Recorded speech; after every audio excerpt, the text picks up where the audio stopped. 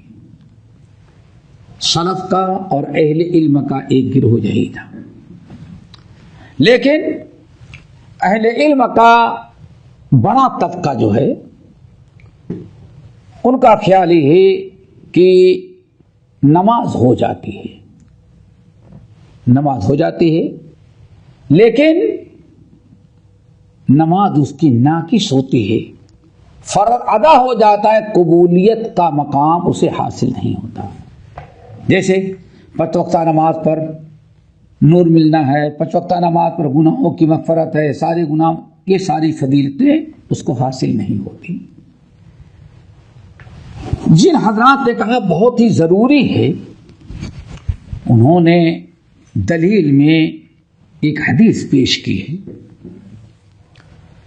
کہ ایک اندھے صحابی آئے اور کہا یا رسول اللہ لیس لی قائد یقودنی، آپ جانتے ہیں کہ مدینہ طیبہ ایک ایسا شہر ہے جہاں سانپ اور بچھو بہت ہوتے ہیں، اور بارش کے موسم میں اور خطرہ ہو جاتا ہے۔ سانپ اور بچھو جہاں رہتے ہیں، بارش میں مزید خطرات بڑھ جاتے ہیں۔ کیوں؟ کہ ان کی بلوں میں جہاں رہتے ہیں جب پانی بھر جاتا ہے تو وہ اپنی جان بچانے کے لیے پانی بل سے باہر آ جاتے ہیں۔ اب وہ جہاں سوکھی زمین ملتی وہاں وہ راستہ ہے، اس میں آ جاتے ہیں۔ ایسے ہی کہا جاتا ہے جب شدت کی گرمی پڑتی ہے تو سانپ اور بچھو بل میں جو رہتے ہیں وہ جانور وہ بھی کیا آ جاتے ہیں، باہر آ جاتے ہوا کے لیے۔ تو انہوں نے کہا یا رسول اللہ آپ جانتے ہیں کہ مدینہ طیبہ میں سانپ اور بچھو یہ موذی جانور بہت زیادہ ہیں، بارش کا موسم ہوتا ہمارے اور گھر کے درمیان پانی بھی بھر جاتا ہے کبھی۔ وَلَيْسَ لِي قَائِدٌ يَقُودُ لِي، اور میرے پاس کوئی ایسا آدمی نہیں جو ہمیں پہنچا دے مسجد تک، لے جائے، جس کو کہتے ہیں ڈنڈا پکڑ کر کے، ہاتھ پکڑ کر کے پہنچائے اور نماز پڑھ کے بعد لے کے گھر آئے، کوئی نہیں ہے۔ تو اللہ کیا میں اپنے گھر میں نماز پڑھ لوں؟ اللہ نے فرمایا کوئی بات نہیں، پڑھ لو۔ وہ صحابی جا رہے تھے، وہ کچھ ہی دور گئے تھے، تو اللہ نے پھر ان کو بلایا۔ جب آئے تو اللہ نے پوچھا هل تسمع النداء، یہ اذان کی آواز تمہارے گھر میں جاتی ہے؟ کہنے لگے کہ ہاں۔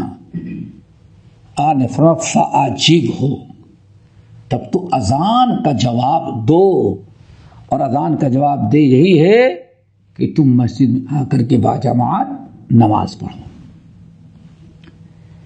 اس حدیث سے بہت سارے اہل علم نے اخذ کیا کہ جماعت واجبات میں سے ہے، واجبات میں سے۔ اگر کوئی انسان استطاعت رکھتے ہوئے مسجد میں نماز نہ پڑھا، قریب میں رہ کر کے مسجد تک جانے آنے کی طاقت ہے اس کو، لیکن سستی لاپرواہی بلا عذر کے جماعت چھوڑ دیتا ہے، تو نماز تو ہو جاتی ہے لیکن وہ گنہگار ہوتا ہے۔ فرض ادا ہوتا ہے لیکن گنہگار ہوتا ہے۔ بہرحال حتی الامکان ہم لوگوں کو چاہیے کہ نماز کی پابندی کریں، جماعت کی۔ ایک بڑی عجیب سے حدیث کا اثر حضرت عبداللہ ابن مسعود رضی اللہ تعالیٰ عنہ کا ہے، وہ آپ کو ہم سنانا چاہتے ہیں۔ امام مسلم رحمۃ اللہ علیہ نے اپنی صحیح مسلم کے اندر نقل کیا، اور ابو داؤد وغیرہ میں بھی ہے۔ حضرت عبداللہ بن مسعود رضی اللہ تعالیٰ عنہ نے بڑی پیاری بات کہی، اور آج ہر مسلمان کو یہ قول اثر سننا چاہیے، سیکھنا چاہیے، اس پر غور کرنا چاہیے کہ کہیں ہم لوگ اسی میں شکار نہ ہو جائیں جس کی مذمت اس اثر میں عبداللہ بن مسعود کہہ رہے ہیں۔ اور حدیث ہو گئی، چونکہ انہوں نے اللہ رسول کا نام لے لیا، حدیث ہو گئی.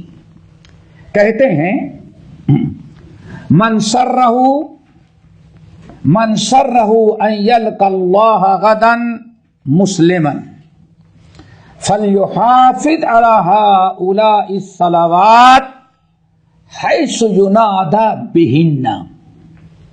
دیکھو من سرہ ان یلقى اللہ غدا مسلما فلیحافظ علی ہؤلاء الصلوات حیث ینادی بہن. دیکھو من سرہ، تم میں سے جو شخص چاہتا ہے، جو چاہتا ہے، کیا چاہتا ہے؟ ان یلقى اللہ غدا مسلمن، کل قیامت کے دن اسلام اور ایمان، اطاعت و فرما برداری کی حالت میں اپنے رب سے ملاقات کرے. جب رب کے سامنے آئے تو اللہ تعالیٰ اس کا اسلام، اس کا دین، اس کی عبادات، اس کی اطاعت فرما برداری سب کچھ قبول کر لے. ہوگی بات؟ ایک بشارت ہے، شرط ہے من، جو شخص چاہتا ہے کہ قیامت کے دن اللہ تعالیٰ سے ملاقات کرے اور رب کے سامنے آئے تو کس حالت میں ہو؟ مسلمن، مسلمان، پکا مومن، ہدایت پر ہو، تو اسے چاہیے، اسے کیا کرنا پڑے گا؟ فَلْيُحَافِظْ عَلَى هَؤُلَاءِ الصَّلَوَاتِ حَيْثُ يُنَادَى بِهِنَّ. تو اس کے لیے ایک شرط ہے، کیا؟ یہ پانچوں نمازوں کے لیے جب پکارا جاتا ہے، اذان دی جاتی ہے، تو اس وقت نماز کی حفاظت کرے اور باجماعت نماز کی پابندی کرے. کیا کرے آپ لوگوں کا؟ ذرا سوچئے کس قدر تاکید. من سرہ ان یلقى اللہ غدا مسلما فلیحافظ علی ہؤلاء الصلوات حیث ینادی بہن. جو چاہتا ہے کہ رب سے ملاقات کرے، قیامت کے دن سامنے آئے، اللہ اس سے راضی ہو، خوش ہو. فمن کان یرجو لقاء ربہ فلیعمل عملا صالحا ولا یشرک بعبادۃ ربہ احدا. اس بشارت کو کوئی حاصل کرنا چاہتا ہے تو فلیعمل عملا، عمل صالح کرے. اور سب سے بڑا عمل صالح کیا ہے؟ فلیحافظ علی ہؤلاء الصلوات. جب ان 5 وقتہ نماز کے لیے بلایا جائے تو اس کی پابندی کرے. آگے بات سمجھ میں؟ اب آگے ذرا سنو. فإن اللہ شرع لنبیکم سنن الہدی. فإن اللہ شرع لنبیکم سنن الہدی. چونکہ اللہ تعالیٰ نے تمہارے نبی کے لیے اچھی اچھی ہدایت والے طریقے، ہدایت پر قائم رکھنے والی سنتوں کا حکم دیا ہے. شرع یعنی مقرر کیا، شریعت بولتے ہو نا، دین یعنی اللہ نے مقرر کیا. تو اللہ تعالیٰ نے، کیونکہ اللہ تعالیٰ نے اپنے نبی محمد صلی اللہ علیہ وسلم کو سنن ہدی لے کر کے بھیجا ہے. سنن، سنت کی جمع طریقے، اور ہدا ہدایت، ہدایت کے طریقے. کیا مطلب؟ ہدایت پر باقی رکھنے، ہدایت پر قائم رکھنے کے لیے بہت سارے طریقے، اچھے اچھے ہدایت کے طریقے اللہ نے مقرر کیے ہیں. ان چیزوں کو کی پابندی کرو گے، ان طریقوں کی، انہی طریقوں کو کیا کہا گیا ہے؟ سنن الہدی. ان طریقوں کی اگر پابندی کرو گے تو اللہ تعالیٰ قیامت کے دن تم سمجھو گے تو اللہ تعالیٰ تمہاری مغفرت کرے گا. اللہ رب العالمین کے نزدیک تم مطیع فرما بردار مومن مسلمان رہو گے. اور وَإِنَّهُ مِن سُنَنِ الْهُدَى، اور یہ 5 وقتہ نماز باجماعت پڑھنا یہی سنن الہدا کا ایک بہت بڑا حصہ ہے. اللہ اکبر. یہ سنن الہدا یعنی ہدایت پر قائم رکھنے، باقی رکھنے، شریعت کی پابندی کا یہ بہت بڑا ذریعہ کیا ہے؟ ان نمازوں کو 5 وقتہ نمازوں کو باجماعت نماز مسجد میں جا کر کے پڑھنا. اللہ اکبر.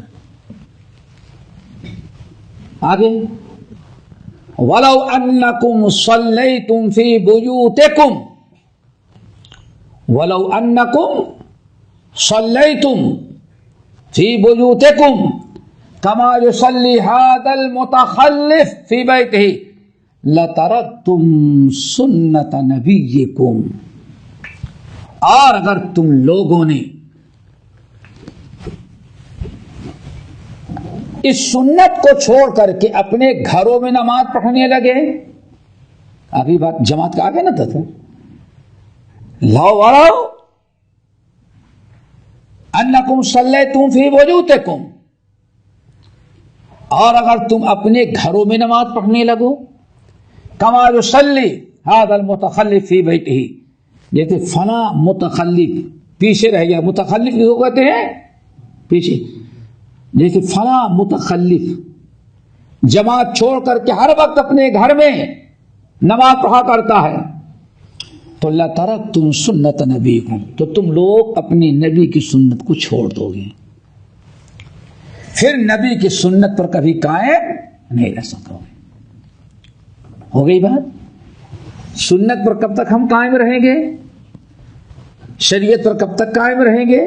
جب تک سنن الہدا کو اپنا ہوگا. اور سنن الہدا کا ایک بہت بڑا حصہ ہے کہ باجماعت نماز مسجد میں جا کے پڑھنا. اللہ اکبر. پھر وَلَوْ تَرَكْتُمْ سُنَّةَ نَبِيِّكُمْ لَضَلَلْتُمْ، اور اگر تم اپنے نبی کی سنت کو چھوڑ دو گے تو گمراہ ہو جاؤ گے، بھٹک جاؤ گے. اب تم دین پر صراط مستقیم پر قائم نہیں رہو گے. اللہ آج اگر غور کیا جائے تو آج یہی نماز سے دوری جو ہے انسان کو ہزاروں برائیوں میں مبتلا کر رکھی ہے، ہزاروں برائیوں میں مبتلا کر دیا. اور جو لوگ نماز کی پابندی کرتے ہیں واللہ یہاں تک کہ بدعتی اور بریلوی بھی ہوں گے، اگر وہ نماز کی پابندی کریں تو بہت سارے منکرات بے حیائی سے وہ بھی رکے ہوئے ہیں. نہیں رکے ہوئے؟ ارے داڑھی رکھتے ہیں، ہاں، ارے شلیک کرتے ہیں، عورتیں پردہ کرتی ہیں، شراب نہیں پیتے، سٹا وٹا جوا نہیں کھیلتے. یہ نماز کی برکت ہے جو مسجد سے جڑے ہوئے. لو ترکتم سنت نبیکم لضللتم، اگر تم اپنے نبی کی سنت کو چھوڑ دو گے تو لضللتم، تم گمراہ ہو جاؤ گے. اور ایک یہ تو صحیح مسلم کی روایت ہے. سنن ابی داؤد کی روایت میں لَکَفَرْتُمْ، لَضَلَلْتُمْ نہیں ہے، لَکَفَرْتُمْ، تو تم کفر میں پہنچ جاؤ گے. اللہ اکبر. دیکھا آپ نے ابو داؤد کی روایت، لَکَفَرْتُمْ، تم کفر میں چلے جاؤ گے. بڑا بہترین ان کا یہ تجزیہ تھا جو نصیحت کیا عبداللہ بن مسعود نے. آگے وَلَقَدْ رَأَيْتُنَا وَمَا يَتَخَلَّفُ عَنْهَا إِلَّا مُنَافِقٌ مَعْلُومُ النِّفَاقِ. اللہ اکبر. وَلَقَدْ رَأَيْتُنَا، عبداللہ بن مسعود اپنے شاگردوں سے کیا کہہ رہے ہیں؟ لوگوں سے، جن لوگوں سے حدیث بیان کر رہے تھے، ہم نے تو اپنے لوگوں کو یعنی اپنے زمانے کے لوگوں کو دیکھا ہے کہ وما یتخلف عنہا، باجماعت نماز پڑھنے سے پیچھے وہ ہٹتا تھا جو منافق ہو، جس کا نفاق لوگوں کو معلوم ہو. مومنوں کو میں نے کبھی مومنوں کو ہم نے کبھی جماعت چھوڑتے ہوئے، جماعت چھوڑ کر اپنے گھر میں نماز پڑھتے ہوئے نہیں دیکھا تھا. ہم نے دیکھا ہمارے مسلم معاشرے میں وہی جماعت سے بھاگتا تھا، جماعت چھوڑتا تھا جس کا نفاق لوگوں کو معلوم ہے، جس کو سب لوگ سمجھتے تھے کہ منافق ہے، مومن نہیں ہے. اللہ اکبر. یہاں ایک چیز بڑی اہم ہے، اس کو بھی آپ لوگ اچھی طرح سے ذہن نشین کر لیں. کیا یہاں منافق سے واقعی وہ منافق مراد ہے؟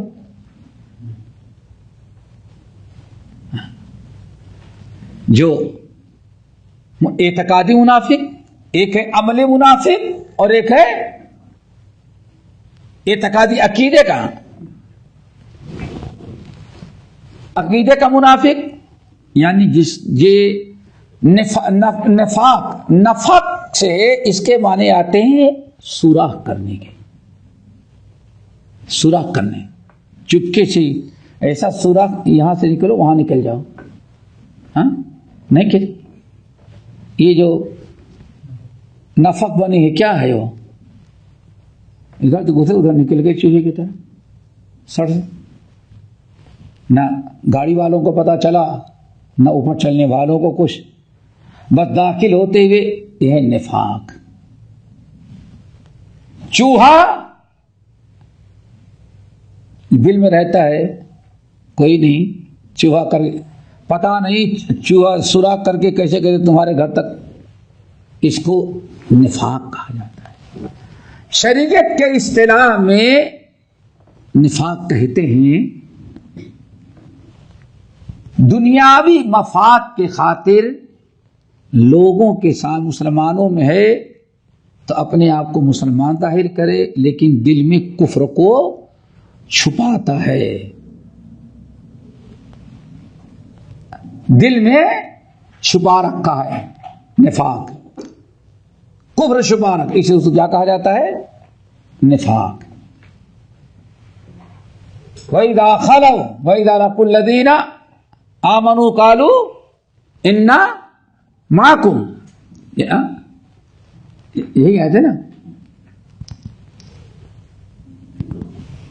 جو جب تم سے ملتے ہیں تو کہتے ہیں آمنا، اور جب ان سے ملتے ہیں وَإِذَا خَلَوْا إِلَىٰ شَيَاطِينِهِمْ قَالُوا إِنَّا مَعَكُمْ، ان کو تو ساتھ، ان کے ساتھ ہم رہتے ہیں نا، فلاں فلاں مسلمان کے ساتھ ہم کو بیٹھے دیکھ رہے تھے، ان کے ساتھ بیٹھ کر کے بات کرتے ہوئے ان کے مسجد وغیرہ میں جانے سے ہم کو دھوکہ نہ کھانا کہ ہم مسلمان ہو گئے ہیں، بلکہ ہم تو تمہارے ہی ساتھ ہیں، ہم ان کو بیوقوف بناتے ہیں. ہاں ہم اسے کیا کرتے ہیں؟ ان کو بیوقوف بناتے ہیں. انما نحن،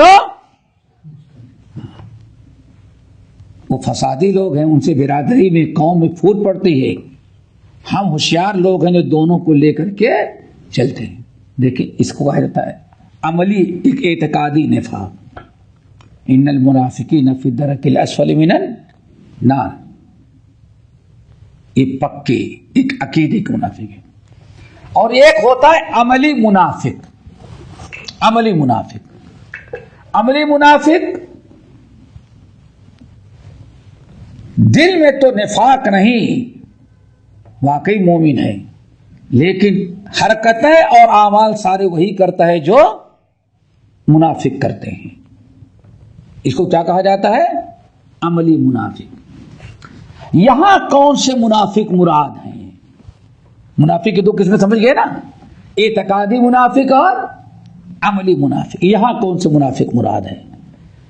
تو تقریباً جمہور محدثین، علماء اور شراح احادیث متعدد دلائل کے بنا پر کہتے ہیں یہاں منافق سے مراد عملی منافق ہے، نافرمانی کرنے والا، برائیاں کرنے والا. اعتقادی منافق نہیں. کیوں؟ اس کی بہت ساری دلیلیں ہیں، ہو سکتا ہے آگے ہم بتائیں. ایک دلیل آپ کو بتاتے ہیں. ابھی اللہ کے رسول نے کیا ارشاد فرمایا؟ میرا دل چاہتا ہے کہ لکڑیاں اکٹھا کرواؤں، حدیث یاد ہے نا، لکڑیاں اکٹھا کرواؤں، اور جب لکڑی اکٹھا ہو جائے نماز کا وقت آئے تو میں ایک آدمی کو حکم دوں کہ اذان دے، اور میں چند نوجوانوں کو لے کر کے محلے میں چلا جاؤں، اور جتنے مسلمان جتنے لوگ اپنے گھر میں بیٹھے رہ گئے مسجد میں نماز پڑھنے کے لیے نہیں آئے، گھر میں آگ لگا کر کے ہم سب کو جلا دیں، ٹھیک ہے نا، ہم سب کو جلا دیں۔ لیکن میں ایسا نہیں کرتا، کیوں؟ اب غور سے سنو، گھروں کے اندر مریض، اپاہج، عورتیں، بچے بھی ہیں جن کے اوپر جن کے لیے جماعت ضروری نہیں ہے، اسی لیے میں چھوڑ دے رہا ہوں، اپنا یہ فیصلہ کینسل کر دے رہا ہوں، ٹھیک ہے نا۔ کیا پتا چلا؟ نمبر ایک نہیں سمجھ آیا ہوگا۔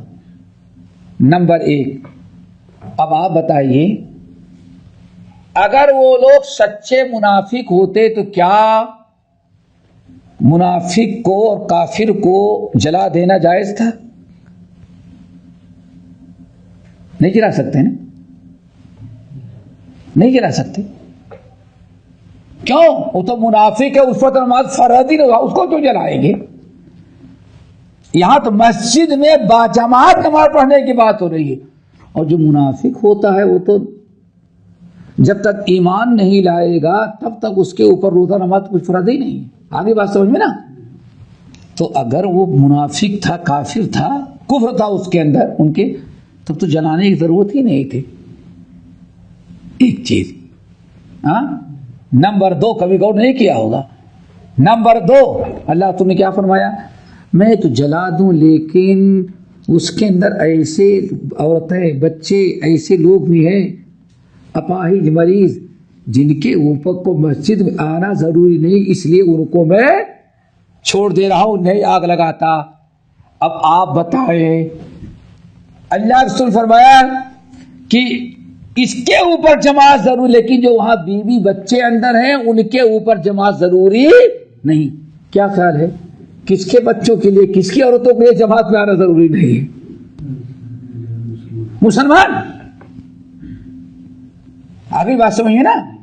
تو یاد رکھیے، یہاں نفاق سے مراد، منافق سے مراد منافق عملی ہے، بگڑا ہوا مسلمان ہے، اعتقادی منافق نہیں جو کافر ہوتا ہے۔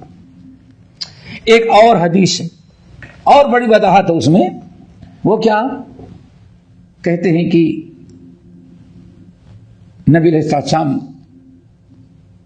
یا اپنے کچھ ساتھیوں کے ساتھ یا کچھ ساتھیوں کو بھیجا کہ فلاں نماز میں نہیں آتا، تو وہاں گیا تو تھا بڑا جرم، لیکن ہم لوگوں نے دیکھا گھر میں وہ نماز پڑھ رہا ہے، ہم لوگ واپس آ گئے۔ کیا پڑھ رہا تھا گھر میں؟ منافق اگر ہوتا، سمجھو گھر کو، اگر منافق ہوتا تو منافق مسلمانوں میں رہتا ہے تو مسلمانوں کو دکھلانے کے لیے مسجد میں نماز پڑھتا ہے، گھر میں تو کبھی وہ نماز نہیں پڑھتا، لیکن یہاں کیا ہے، گھر میں گئے تو گھر والا نماز پڑھ رہا تھا۔ اس کا مطلب یہ ان مسلمانوں کے بارے میں عبداللہ بن مسعود رضی اللہ تعالیٰ عنہ کہہ رہے ہیں جو مسلمان ہیں لیکن نماز پڑھنے میں کوتاہی اور جماعت کا خیال نہیں رکھتے، ٹھیک ہے نا؟ اب آگے بڑھو، ٹھیک ہے؟ منافق کون ہوا؟ منافق عملی ہوا۔ آگے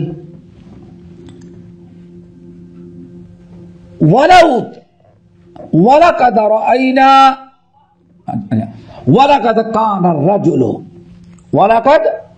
الرَّجُلُ يُؤْتَى بِهِ يُحَادَى بَيْنَ الرَّجُلَيْنِ حَتَّى يُقَامُ فِي الصَّفِّ اللہ اکبر۔ ذرا غور سے سن دیکھو، بات سمجھ آ رہی ہے نا؟ کہتے ہیں عبداللہ بن مسعود کہ ہم نے وہ زمانہ دیکھا ہے کہ لقد کان الرجل یؤتی بہ، ایک آدمی لنگڑا رہتا، اپاہج رہتا، مریض رہتا، ایسے لوگوں کے لیے مسجد میں آنا ضروری نہیں تھا، لیکن عجیب سا ماحول تھا، وہ معذور آدمی بھی گھر میں جماعت چھوڑ کر کے گھر میں نماز پڑھنا پسند نہیں کرتا تھا۔ کہتے ہم نے اس کو دیکھا یحادا بین الرجلین، دو آدمی دائیں بائیں کھڑے ہوتے اور دونوں کے کندھے پر ہاتھ رکھ کر کے پیر گھسیٹتا ہوا کہاں آتا تھا وہ، حتیٰ یقام فی الصف، یہاں تک کہ صف کے اندر آ کے کھڑا ہو جاتا تھا۔ یہ اس بات کی نشانی ہے، دیکھو اس قدر جماعت کا اہتمام ہوتا تو جماعت کی اتنی اہمیت ہوتی تھی۔ اللہ رب العالمین نے، اللہ اکبر، قرآن پاک کے اندر نبی علیہ الصلوۃ والسلام نے جماعت سے پیچھے رہ جانے والوں کی علامت نفاق بتائی ہے، یعنی جماعت میں آنے سے کون کوتاہی کرتے ہیں، کون پیچھے ہٹتے ہیں؟ مومن تو نہیں ایسا کر سکتا، یہ نفاق کی علامت ہوتی ہے۔ اللہ تعالیٰ اس بیماری سے، اس نفاق سے ہم سب کو بچائے، ہم سے اور آپ سے بھی کبھی کوتاہی ہو جاتی ہے، اللہ تعالیٰ معاف کرے۔ ذرا دیکھو، چونکہ نبی علیہ الصلوۃ والسلام نے ارشاد فرمایا، بخاری اور مسلم کی روایت، اللہ نے کیا فرمایا؟ اثقل الصلاۃ علی المنافقین صلاۃ العشاء و صلاۃ الفجر۔ خوب اچھی طرح سے اپنا اپنا انجام سوچنے لو۔ منافقوں پر سب سے بھاری اور مشکل نماز عشاء اور نماز فجر ہوتی ہے۔ منافقوں پر یعنی نمازیں جبھی نا، ورنہ ان کے لیے کیا مشکل تھی رات کے اندھیرے میں۔ لیکن یہی بات کی یہ یہاں سارے منافق جن کا تذکرہ ہو رہا ہے وہ اصلی منافق نہیں اعتقادی، بلکہ کون سے منافق ہیں؟ یہ عملی منافق۔ اثقل الصلاۃ علی المنافقین، سب سے بھاری نماز منافقین پر جو ہوتی ہے وہ صلاۃ العشاء ہے اور صلاۃ فجر ہے۔ صلاۃ العشاء اور صلاۃ فجر، یہ دونوں نمازیں جو ہیں منافق پر بہت ہی زیادہ بھاری پڑ۔ اللہ تعالیٰ، اور اگر بتا دیا جائے کہ آج بکرے کی ٹانگیں ملنے والی ہیں تو اگر منافق چلنے کے لائق نہیں، سلین کے بر رگڑ رگڑ کر کے گھسی کے آیا تھا تو وہ بھی پہنچ جائے گا وہاں۔ ان پر بہت بھاری پڑتی ہے۔ کیوں؟ آپ لوگ نہیں بھائی، ذرا جو دن بھر بیچارے کام کرتے ہیں، پھر ذرا دیکھو کہیں عشاء کی نماز یہاں اللہ بہت اللہ کا کرم کہ اول وقت، لیکن اپنے ہاں دیہاتوں میں گاؤں کی طرف جو دن بھر کام کر کے تھکے رہتے ہیں اور آ جاتے ہیں تو عشاء ان کے لیے بہت بھاری پڑتی ہے۔ اسی میں کھانا کھا لیے تو اور بھاری بدن، اب بیچارے تھکے ہیں، دن بھر کام کیے ہیں، صبح پھر کام پر جانا ہے تو بہت بھاری۔ لیکن اللہ نے فرمایا وَإِنَّهَا لَكَبِيرَةٌ إِلَّا عَلَى الْخَاشِعِينَ، لیکن جن کے دل میں اللہ تعالیٰ کا ڈر ہے، بھائی ٹھیک ہے کام کیے ہیں، بہت تھکے ہیں، لیکن اللہ کی طرف سے ڈیوٹی ہے فجر نماز پڑھنا، فجر کی پڑھنا، عشاء کی پڑھنا، اللہ تعالیٰ کا ڈر اور خوف ہوتا ہے۔ بسا اوقات کبھی ایسے لوگ ہم سے تم سے پہلے موجود رہتے ہیں، فجر میں بھی اور عشاء میں بھی۔ اللہ تعالیٰ ان کو ثابت قدم رکھے۔ اور جو لوگ باجماعت نماز پڑھتے ہیں مسجد میں جا کر کے، ان کے سچے مومن ہونے کی اللہ تعالیٰ نے قرآن میں گواہی دی ہے، قرآن میں شہادت دی ہے کہ بڑے اعلیٰ درجے کے لوگ ہیں۔ سورۃ التوبہ کی آیت اللہ تعالیٰ ارشاد فرماتے ہیں انما یعمر مساجد اللہ من آمن باللہ والیوم الآخر واقام الصلاۃ وآت الزکاۃ ولم یخش الا اللہ فعسى اولئک ان یکونوا من المہتدین. 18 نمبر کی آیت، بڑی اہم آیت ہے، سورۃ توبہ آیت نمبر 18. انما یعمر مساجد اللہ من آمن باللہ والیوم الآخر واقام الصلاۃ وآت الزکاۃ ولم یخش الا اللہ. کتنی چیزیں ہو گئی. من آمن یعمر مساجد اللہ من آمن باللہ والیوم الآخر واقام الصلاۃ وآت الزکاۃ ولم یخش الا اللہ. 5 علامتیں بیان کی. اللہ نے فرمایا انما یعمر مساجد اللہ، اللہ کی مسجدوں کو تو آباد وہ کرتے ہیں.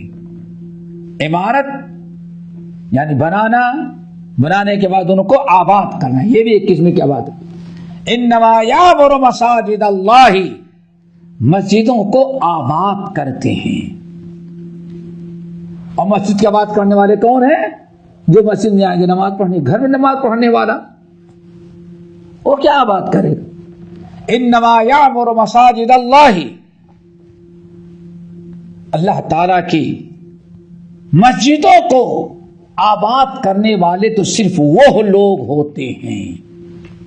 یہ لفظ انما کے معنی صرف اللہ کی مسجدوں کو آباد کرنے والے صرف وہ لوگ ہوتے ہیں جن کے اندر 5 خوبیاں پائی جائیں. یہ ہے اللہ کے گھر کو آباد کرنے والے جن کے اندر 5 خوبیاں پائی جائیں. نمبر 1 من آمن باللہ، ایمان، جو اللہ پر ایمان رکھتے ہوں. نمبر 2 والیوم الآخر، آخرت پر ایمان رکھتے ہوں. واللہ ذرا آپ لوگ اس پر غور کریں